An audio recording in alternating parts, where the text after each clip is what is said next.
Sa ngayon po patuloy ang paghina ng amihan o northeast monsoon at tanging nakakaapekto na lamang po sa ngayon dito sa may northern portion of Luzon. Asahan pa rin ang makulimlim na panahon at may hinang pag-ulan simula ngayong hapon hanggang bukas ng madaling araw sa mga probinsya po ng Cagayan, Isabela at Aurora. So magbaon pa rin ang payong kung lalabas po ng bahay.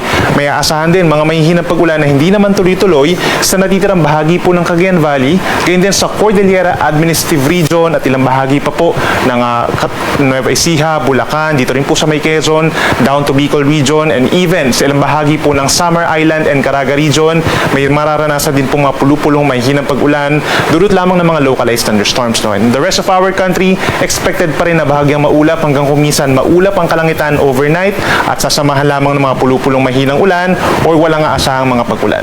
Base naman po sa ating latest animation, wala tayong nakikitang mga kumpul ng ulap na posibleng maging bagyo at papasok ng ating Philippine Area of Responsibility hanggang sa matapos ang linggong ito.